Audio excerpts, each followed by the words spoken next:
您现在正在收听的是美国俄亥俄州特利多教会的生活日志。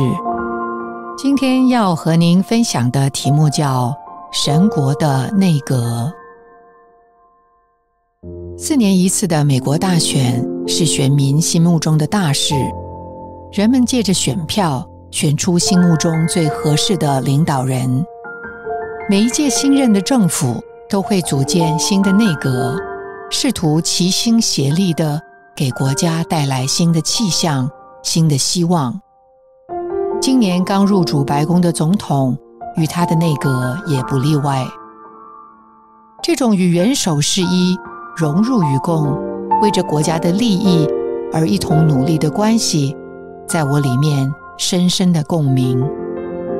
世人尚且有这样的担当，何况我们这些做神家中管家的人呢？我们与主的关系又如何呢？正如保罗所说，我照着神为你们所赐我的管家职分做了执事。管家因着爱他的主人，就明白主人的心意，天天思想主人所想的，说主人想说的，执行主人所要完成的，正确的代表他的主人，照顾、安排、打理家中一切的事物。这样的人是神家中的管家，是神国中的内阁。因着神的恩典，今天这个管家的职分也赐给了我们，让我们把基督的救恩、生命和丰富当作恩典分赐给人。如果说一个国家的安全、强大和繁荣是政府内阁衡量和制定一切政策的标准和依据，那么神国经营治理的方向和准则，则是为着分赐基督的丰富、供应和喂养神国的子民，成为君尊的祭司体系、圣别的国度、神与人永远的居所。这是我们生活和侍奉的方向和目的。这让我想到，在最近的一次聚会中，一位服侍我们的弟兄向大家提出的问题：你们来到聚会中是预备好了要做管家的吗？诚然，聚会前的祷告、交通、安排分享、布置会场、服侍饼杯、招待新人，都是必不可少的。但是当我们做这些事的时候，我们的心情、态度和眼光到底是什么呢？我们是一群预备好来服侍的管家，还是来完成任务的苦工，或者只是每周来到聚会中报道的会众呢？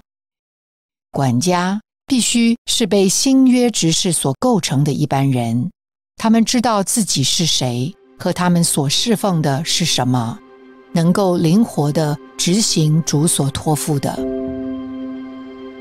他们的侍奉不是来到聚会中的表演，也绝不是出于一种义务和要求，而是被基督的爱所困迫，以基督为中心，教会的建造为目标的侍奉。他们被主人真实的托付所滋养和推动，完全照着主人的心意，自由地在他的家中管理和运作。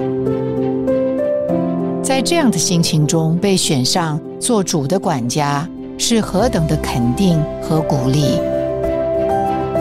主啊，谢谢你将你的自己宝贵的生命给了我们，使我们够资格成为新约的执事，有内涵，执行新约的经纶，完成神永远的旨意。这个宝贵的生命使我们成为管家和内阁，在你的家中分赐基督，在你的国中与元首示意，捍卫神的主权，保卫神的国。我们保守神的权益，直到神永远的旨意得以在地上畅通无阻地实行。感谢您的收听，希望您能从今天的信息中得到亮光和启示。你的点赞、留言、分享、转发是我们持续制作的动力。我们的网址是 thechurchintoledo.org。期待我们下次空中再会。